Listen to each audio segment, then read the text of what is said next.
Gimana ini terkait program-program atau tugas-tugasnya ready semua sih? Jalan lancar?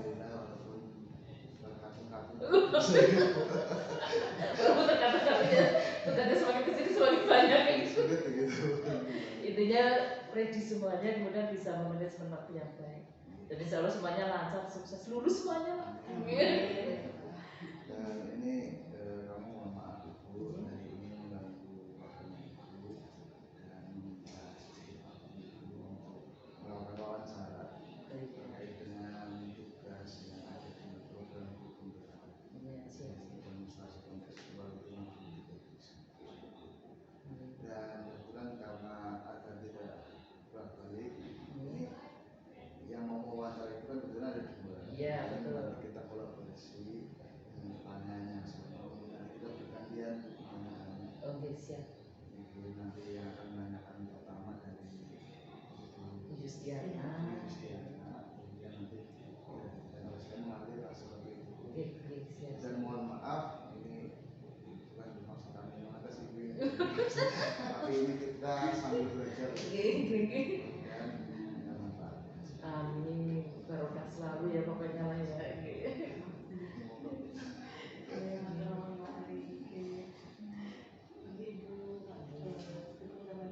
Alhamdulillah baik.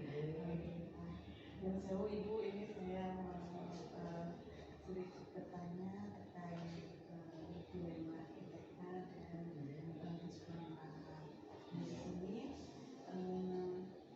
Pastinya Ibu sama ini sebagai pimpinan pasti sudah banyak kasus yang berkaitan dengan dilema IPK dan diskriminasi. Pertanyaannya yaitu bagaimana Ibu dapat mengidentifikasi kasus-kasus yang merupakan dilema IPK atau diskriminasi. Oh gitu, oke. Sekarang saya jawab ya. Jadi gini ya, memang dalam menjalankan perannya seorang pimpinan kalau dalam satuan pendidikan itu adalah kepala sekolah itu pasti dihadapkan terkait dengan pengambilan keputusan dan itu pasti ya. Demikian juga dengan Bapak Ibu guru dalam pengelolaan kelas dan lain-lain itu sebenarnya juga sama. Dalam waktu-waktu tertentu kan juga harus ada pengambilan keputusan dan kalau terkait dengan perannya sebagai kepala sekolah itu memang keputusan tersebut nanti akan berdampak baik itu nanti terkait dengan refleksi integritas sekolah, kemudian juga akan berdampak kepada nilai-nilai universal yang ada di sekolah tersebut dan juga dengan warga sekolah dan juga warga sekitarnya. Kemudian tadi dengan pertanyaan Ibu Yus terkait dengan bagaimana kita bisa mengidentifikasi itu memang kalau terkait dengan dilema etika itu kita memang dihadapkan kepada situasi atau kasus di mana keduanya itu sama-sama benar gitu. Jadi benar lawan benar. Nah di situ memang ini malah merupakan suatu tantangan yang lebih besar ya dibandingkan dengan rujukan yang moral ya gitu. Karena memang kalau dilema etika itu memang kita perlu ada tahapan-tahapan yang lebih detail lagi. Kemudian kalau rujukan moral itu memang kita lebih mudah dalam mengambil keputusan karena kita dihadapkan kepada benar dan salah. Namanya benar dan salah kayaknya kan lebih mudah. Oh ya ini yang benar, itu yang salah. Beda kayak tadi yang dilema etika. Duh ini benar kabeh padahal salah satu memang harus prioritas atau salah satu memang harus dikedepankan. Intinya seperti itu. Terima kasih Ibu. Berarti untuk mengidentifikasi kasus-kasus yang ada di sekolah Ibu untuk dilema etika lebih menantang ya Bu. Ya betul. Dengan benar dan benar. Betul ya. Kemudian yang berikutnya yaitu bagaimana Ibu menjalankan pengambilan keputusan di sekolah, terutama untuk kasus-kasus di mana ada dua kepentingan yang sama-sama benar atau sama-sama mengandung nilai kebajikan. Oh gitu. Jadi pertanyaan juga lebih menantang ya karena memang lebih difokuskan kepada dilema etikanya gitu. Jadi kalau kita ngobrol-ngobrol tentang etika itu memang bersifat relatif ya. Jadi memang tidak ada ketentuan yang baku itu seperti ini gitu. Nah, ketika kita dihadapkan terkait dengan pengambilan keputusan terkait dilema etika itu memang kita harus step by stepnya itu memang harus benar-benar kita jalankan. Dan kemarin yang selama ini saya terapkan itu kita menerapkan ada beberapa prinsip terkait dengan pengambilan keputusan. Jadi di situ kita apakah kita menggunakan dasar yang pertama itu berpikir berbasis hasil akhir. Jadi untuk kepentingan orang banyak kayak gitu. Kemudian yang kedua kita berpikir berbasis dengan peraturan. Di situ ada nilai-nilai dalam diri atau nilai-nilai universal yang harus kita junjung di situ. Kemudian kita yang ketiga itu kita berpikir berbasis dengan yang satunya itu rasa peduli. Jadi kita harapannya itu bagaimana kita melakukan apa yang kita harapkan orang lain itu lakukan pada diri kita. Nah, itulah yang membuat sulit tadi ya, istilahnya sebenarnya nanti kalau sudah jalan juga nggak sulit kalau kita sudah terbiasa dengan kasus A, B, C, D, E kayak gitu. Tapi memang tahapannya lebih tinggi dibandingkan dengan yang rujukan moralnya. Ini kalau terkait dengan keputusan dilema etika ini kita agak perlu ekstra. Walaupun dalam pengambilan keputusan itu kita kadang melihat besarnya kasus itu kecil atau besar, itu nanti akan menentukan tahapan-tahapannya. Kemudian selain dengan tadi ada 3 prinsip pengambilan keputusan, kita juga lihat terkait dilema etika itu kan ada beberapa paradigma ya. Ada individu dengan masyarakat, kemudian rasa keadilan dengan rasa kasihan, kemudian kebenaran dengan kesetiaan, jangka pendek dengan jangka panjang. Dan memang di situ banyak sekali kriteria gitu, makanya kadang memang harus lebih ekstra seperti itu begitu.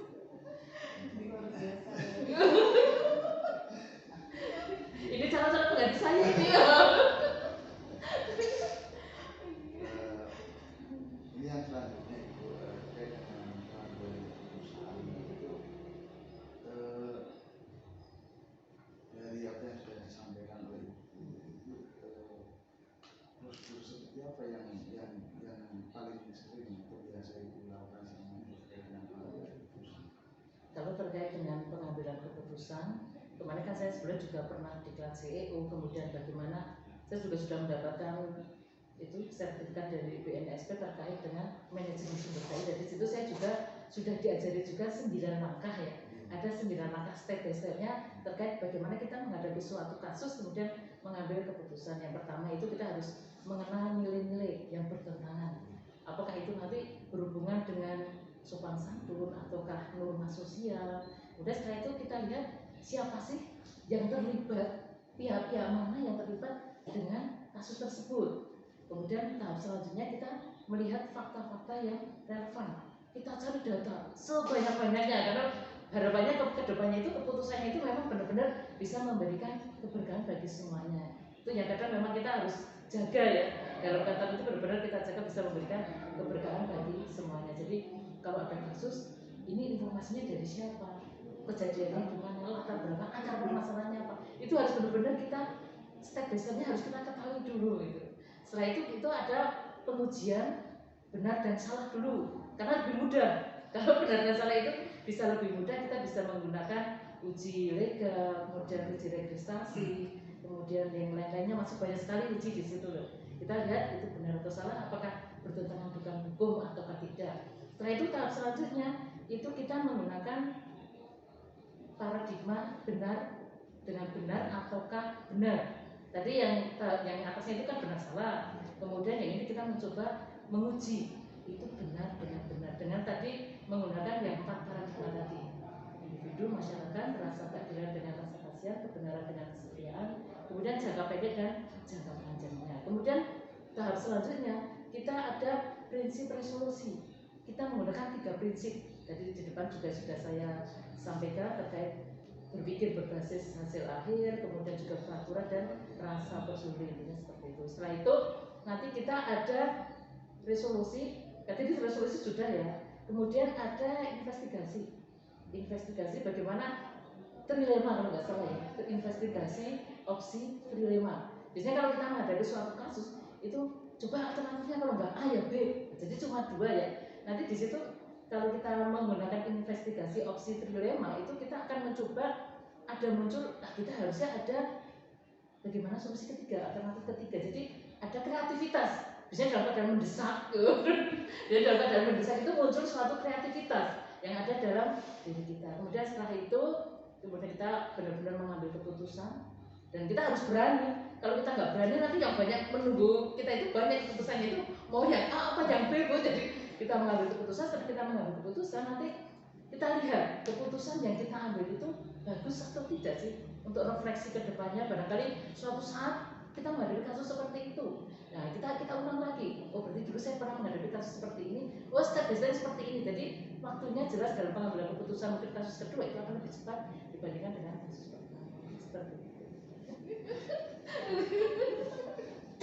Ini kan selama jenengan menjadi kepala sekolah itu kan pasti belum banyak sekali permasalahan. Iya, hampir tiap hari ada. Betul ya. Seperti kayak ngantri gitu ya dokter. Iya betul kan. Ada yang konsultasi kan mau berdiri aja terus ada lagi yang macam-macam. Betul. Pastikan itu seperti itu. Nah, itu dari permasalahan-permasalahan selama ini ada itu hal apa saja yang selama ini ibu anggap efektif dalam pengambilan keputusan di etika itu yang efektif. Oh, yang efektif itu tadi sebenarnya nyambung juga tadi yang sudah saya sampaikan. Jadi dalam pengambilan keputusan itu kita intinya menerapkan tadi ya ada 4 paradigma. Yang jelas kita pilih dulu ini dilema etika atau rujukan moral itu yang pertama. Kemudian kita mengedepankan 4 paradigma pengambilan keputusan, kemudian 3 prinsip pengambilan keputusan dan 9 langkah-langkah tadi. Itu benar-benar kalau kita menjalankan itu efektif sekali dan insya Allah bisa memberikan kebermanfaat bagi semua. Kalau keputusannya itu keputusan yang tepat. Iya, tepat dan bijak. Harapannya tepat dan bijak betul-betul.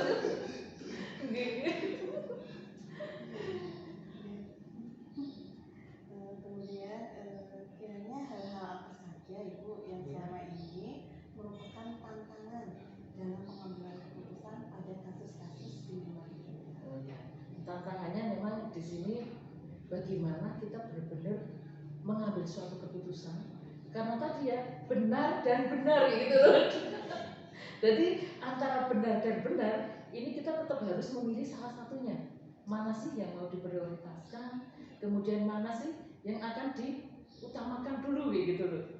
Mana di antara dua ini? Ini kan memang perlu itu ya benar-benar analisa yang lumayan gitu loh. Itu merupakan tantangan bagi khususnya bagi diri saya terkait dengan kasus-kasus yang dilema etika. Jadi kita harus benar-benar memutuskan antara benar dan benar dan harus menentukan ini loh yang diprioritaskan itu harus yang ini dulu gitu. Setelah itu kan juga dalam pengambilan keputusan kita juga dihadapkan kepada ya kebijakan-kebijakan atasan kita, kemudian nilai-nilai universal, kemudian nilai rasa gitu loh. Nilai rasa apakah nanti yang satu takutnya buat terlalu mengecewakan banget. Intinya kan kita berharap semuanya itu sama-sama enak, tidak ada satu pihak yang dirugikan. Ya seperti itu. Itu merupakan tantangan terkait dengan kasus-kasus dilema etika. Luar biasa Ibu. Sangat menantang sepertinya ya Bu. Diharapkan keputusan yang Ibu ambil memang benar-benar tidak merugikan orang. Iya betul. Kemudian berpihak pada semua orang. Iya. Kemudian seandainya menyelesaikan di tempat, apa Ibu ada katakanlah atau jadwal tertentu dalam menyelesaikan sebuah kasus ini? Kalau terkait dijadwalkan itu mah nggak ada ya. Dan kasus itu juga kita nggak tahu datangnya kapan kan. Dengan kadang ada laporan kan nggak tahu hari ini ada laporan kasus apa ada gitu. Jadi kalau dijadwal itu benar, tetapi di sini kalau itu ada tata kelola. Jadi bagaimana kita misalnya ada suatu laporan kita tata kelola, oh kita lakukan analisis dulu, kemudian kita pertimbangkan, kemudian kita musyawarahkan. Baik itu mungkin secara non formal maupun formal tergantung kasusnya itu satu besar atau kecil. Kemudian kalau kita menghadapi kasus yang kecil, kita harus kadang kita dalam mengambil suatu keputusan itu memang saat itu juga bisa. Atau oh ini keputusannya ada jeda waktunya. Jadi kita lihat waktunya juga selain tadi besar kecil, kemudian waktu kita ngambil keputusan ini apakah termasuk sangat cepat, sedang atau lambat gitu. Di situ nanti akan mempengaruhi bagaimana tahapan-tahapan ke sana. Jadi intinya tidak ada penjadwalan apa ya tadi pengambilan keputusan karena terkait kasusnya itu datangnya kapan nggak tahu, tetapi di sini ada tata kelola itu. Jadi kita menganalisa, mempertimbangkan itu kalau cepat berarti hanya itu, tapi kalau misalnya ada jeda waktu kita bisa memusyawarahkan dengan tim manajemen. Luar biasa Ibu. Ini Bu, itu kan dari beberapa permasalahan dari bawaan Ibu itu biasanya itu ketika menyelesaikan masalah itu kan tadi pun menyampaikan kadang diselesaikan dengan cepat, kadang dengan agak lama dan sebagainya. Itu yang paling sering itu dalam kasus-kasus yang selama ini ada itu langsung diselesaikan di tempat atau menunggu atau biasanya menunggu beberapa waktu dan sebagainya. Prosedurnya itu kira-kira biasanya seperti apa itu? Oh gitu. Itu tadi kita kembali yang pertama kita lihat dulu misalnya ada suatu kasus ya, itu bisa saat itu saya keputusan langsung karena tadi mungkin kasusnya hanya kecil, ya hanya ringan lah, kasusnya itu nggak berat lah ya, kasusnya itu ringan, kemudian kayaknya tidak terlalu berdampak luas, nah itu biasanya langsung saya putuskan. Tetapi kalau misalnya itu kasusnya berat, nanti dampaknya itu agak meluas, kita perlu adanya tim manajemen. Kita kan memang ada tim manajemen, ada dari TPRPS, kemudian KTU, kemudian waka-waka, itu memang kita juga harus melibatkan orang-orang tersebut. Dan kita juga ada koordinasi rutin sih setiap Senin. Jadi kita lebih enak setiap Senin itu kita koordinasi rutin. Minggu kemarin evaluasinya, refleksinya apa sih? Terus minggu ke depan program-program apa sih yang akan dilaksanakan? Jadi seandainya terkait dengan tadi ya menghadapi suatu kasus itu kita lebih enak karena memang kita agendakan setiap Senin itu kita ada briefing dengan tim manajemen gitu. Tetapi tadi juga perlu diingat ya, walaupun kita nanti dengan tim manajemen kita tetap memperhatikan tadi bukan paradigma, kemudian 3 prinsip dan 9 kata seperti itu. Ini yang selanjutnya terkait dengan atau prosedur yang biasa dijalankan oleh itu biasanya apakah seluruh permasalahan yang ada di sekolah itu langsung ditangani oleh ibu atau biasanya itu ada beberapa permasalahan yang memang ini ringan-ringan oleh mama dulu dan sebagainya itu atau bagaimana itu? Ya bisa. Jadi karena kalau misalnya itu tingkatannya misalnya ringan ya, ringan nggak terlalu berat, itu ringannya ringan juga agak ringan di bawahnya lagi gitu. Itu kadang seandainya itu memang masih bisa di tackle oleh waka-waka ya sementara di tackle waka-waka dulu, tetapi nanti juga tetap ada koordinasi. Karena memang dalam kondisi universitas itu kan setiap waka juga harus bisa mengambil keputusan gitu. Jadi intinya bertahap. Jadi tidak harus semuanya ke saya itu enggak. Jadi kalau itu memang masih bisa ditangani waka ya dulu. Kan kadang lapornya kadang nggak harus langsung ke saya kan, biasanya kadang lapor ke waka dulu, nanti sesama waka kan ada ruang khusus untuk waka. Jadi kenapa kita menyediakan ruang khusus untuk waka biar dari waka kurikulum, kemudian humas, ketenagaan, kesesuaian satgas itu saling berkolaborasi, saling bersinergi sehingga permasalahan itu bisa diselesaikan di tingkat waka, jadi tidak usah ke kepala sekolah saya lebih ringan gitu. Jadi bertahap intinya seperti itu. Oh ya, sampai terima kasih ini kan siswanya banyak. Ya betul, maksud saya semua itu ya. Otomatis yang namanya permasalahan kan bukan banyak sekali, kompleks sekali ya. Itu ada siswa, ada guru juga, karyawan, iya betul. Guru dan karyawan itu sudah 130. Iya betul, 131. 131 itu. Artinya mungkin itu kan 10 kali lipat dari SD. Betul. Jadi permasalahan bisa muncul dari guru karyawan 101 orang dan siswanya 1739. Mantap betul. Jadi memang harus secara bertahap, seandainya ini memang bisa ditekan oleh maka ya maka berarti nggak harus naik gitu. Betul. Kalau seperti itu seorang waka juga harus bisa belajar terkait dengan 3 prinsip tadi. Iya betul nih. Dan paradigma. Kemudian dan 9 langkah tadi ya. Betul. Minimal tahu lah ya. Karena agar keputusan-keputusan yang diambil itu kan kalau bisa itu apalagi terkait dengan siswa harus berpihak kepada siswa itu. Betul. Ya terkait dengan keputusan yang diambil di satuan pendidikan itu memang ada beberapa tadi ya berpihak kepada murid, kemudian di situ ada nilai-nilai universal juga kan di situ, ini memang harus kita perhatikan.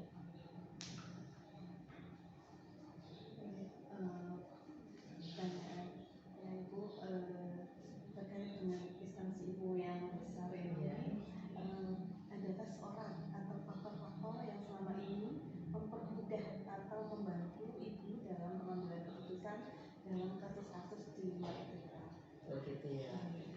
kalau seseorang itu yang jelas banyak ya.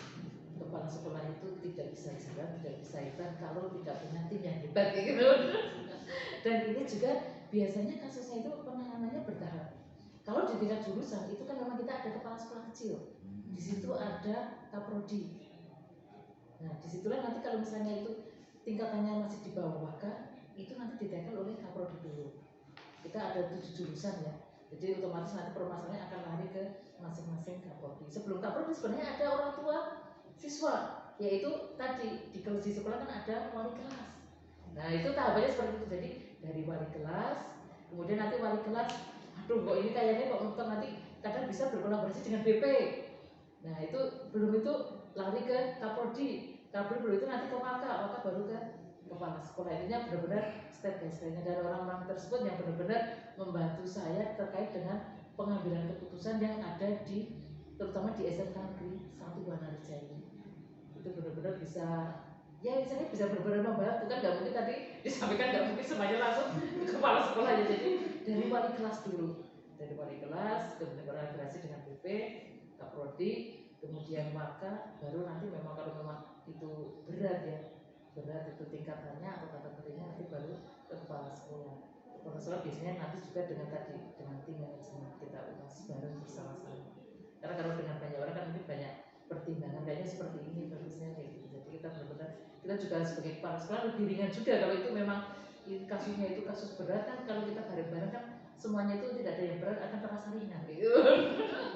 Kalau dipikirkan bersama-sama dan dipikirkan tersendiri gitu kan kayaknya lebih enak juga dengan kita dengan prinsip transparan, kemudian kita bareng-bareng, insya Allah semuanya ya semua bukan masalah ya, semua tantangan itu akan terselesaikan. Saya prinsip saya seperti itu. Apalagi nanti juga akan selesai gitu, walaupun kadang yang membedakan itu adalah waktunya, mungkin seperti itu.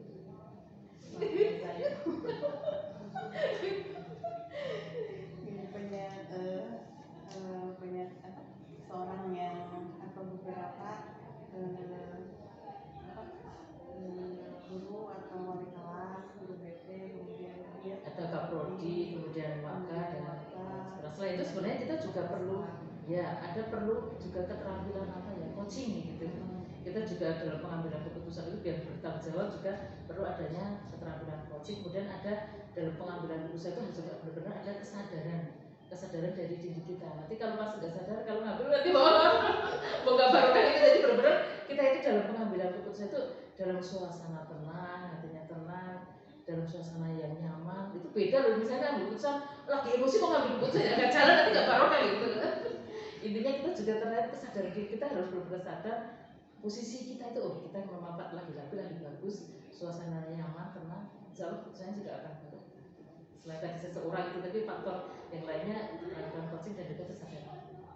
Luar biasa itu. Tentunya yang Ibu putuskan sangat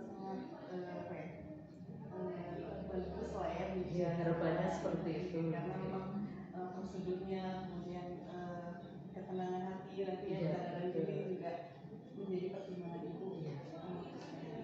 Saya lebih suka bermain hati itu. Bermain hati kata penting loh. Tenang, nyaman, suka seperti itu. Suka bermain hati.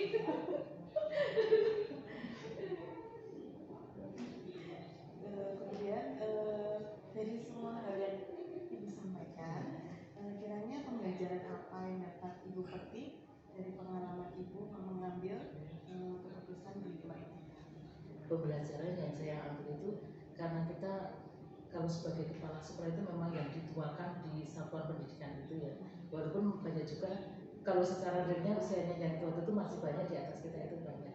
Jadi di sini dalam pengambilan keputusan itu benar-benar kita harus tadi berpegang kepada 4 paradigma pengambilan keputusan, 3 prinsip pengambilan keputusan dan 9 langkahnya.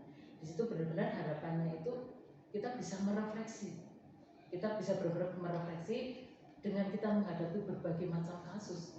Itu kan kadang bisa direfleksikan kepada kita.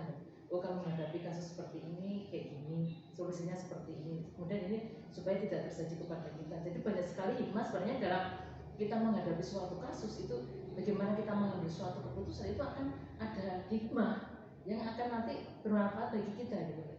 Ya harapannya memang nanti dalam apa setiap tindakan atau keputusan yang kita jalankan atau kita ambil, dan kita harus memang seorang harus bisa berani ya, berani mengambil keputusan dalam waktu tadi ya tepat dan bijak kayak gitu, harapannya seperti itu. Dan insya Allah itu akan menjadi rem juga, rem bagi terutama diri saya dan juga mungkin bagi teman-teman yang terlibat tadi dari yang wali kelas sampai ke kepala sekolah, itu akan memberikan evaluasi atau refleksi. Oh, ternyata seperti ini. Nah, itu jadi setiap kejadian itu mesti akan memberikan suatu hikmah seperti ini. Luar biasa. Ini juga calon-calon pemimpin ini nanti langsung menyusul Pak Heri dan Bu Justin. Terima kasih Bu. Ini termasuk pembelajaran dan pengalaman yang luar biasa yang diberikan oleh Ibu. Mudah-mudahan ke depan bisa memberikan manfaat lebih. Amin. Terus terang ini begitu saya tiba di sana, saya aja melihat sepak terjang Ibu itu, saya itu yang pertama itu takjub. Terima kasih. Itu saya malu. Ibu aja bisa seperti itu, saya masih muda kalau nggak bisa. Ya minimal ikut di belakang itu. Ya saya malu lah. Makanya awal-awal saya ikut ibu itu motivasinya masih setengah. Semakin kesini walaupun tugasnya semakin berat ya saya pokoknya bagaimanapun ya saya harus bisa menyelesaikan itu. Kalau saya lihat ini yang